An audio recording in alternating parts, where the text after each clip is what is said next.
मां शारदे को प्रणाम करता हूँ। जिस मिट्टी से आप सभी के समक्ष उपस्थित हुआ, 4 पंक्तियां वहीं से शुरू करता हूँ कि समय के साथ जो चलता उसे हम काल कहते हैं। उठाना माहौल को कि समय के साथ जो चलता उसे हम काल कहते हैं। कहानी जो सुनाता है उसे बेताल कहते हैं। और जहां पर पाप को धोते हुए शिप्रा का जल है जो, वहां पर भस्म से लिपटे उन्हें महाकाल। 4 पंक्ति पढ़ता हूं किसानों के ऊपर, किसान का बेटा हूं कि मेरी कविता हलधर वाले गोपालों का वंदन है। क्या कहता है किसान और क्या कहता है किसान का बेटा कि मेरी कविता हलधर वाले गोपालों का वंदन है। मेरी कविता में किसान का हृदय घास सा क्रंदन है। मेरी कविता पुलकित होती माटी वाला चंदन है। और मेरी कविता में किसान को प्रणिपात अभिनंदन है।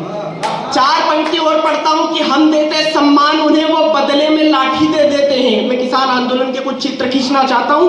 हो सकता है कोई भी पार्टी और राजनीति किसान से बड़ी नहीं हो सकती, तब 4 पंक्ति पढ़ता हूं कि हम देते सम्मान उन्हें, वो बदले में लाठी दे देते हैं। हम देते हैं जीवन उन्हें, वो दंगाई परिपाटी दे देते हैं। हम दिए जलाते हैं घर घर में, वो बुझी हुई बाती दे देते हैं। और हम देते हैं अन्न से जान उन्हें, वो गोलियों से छलनी छाती दे देते हैं। तो 4 पंक्ति और पढ़ता हूं कि मेरी कविता बेबस प्यासी आंखों का वह कर्ज बताया करती है। मेरी कविता गूंगी पहरी सरकारों को कुछ फर्ज बता, मेरी कविता बेबस प्यासी आंखों का कुछ कर्ज बताया करती है।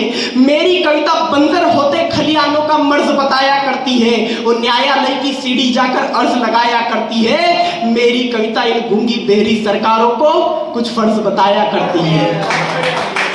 और सिर्फ 4 पंक्ति पढ़ के मैं मेरी जगह लेना चाहता हूं कि हम ही हैं जो रात में देर से सोते प्रात में जाग जाते हैं। क्या है हम किसान, कि हम ही हैं। किसान का बेटा हूं, दर्द समझता हूं। हाँ, मैं मानता हूं कि समृद्ध किसान हूं, पर मैं दर्द बताना चाहता हूं किसान का कि हम ही हैं जो रात में देर से सोते प्रात में जाग जाते हैं। हम ही हैं जो मिट्टी के थपेड़ों से फसल अपनी उगाते हैं। और इन्हें कैसे समझ आए सियासत के जो चिंटू हैं, हम ही है जो निवाला मुंह में रख के खेत में भाग जाते हैं। आप सभी का बहुत बहुत धन्यवाद।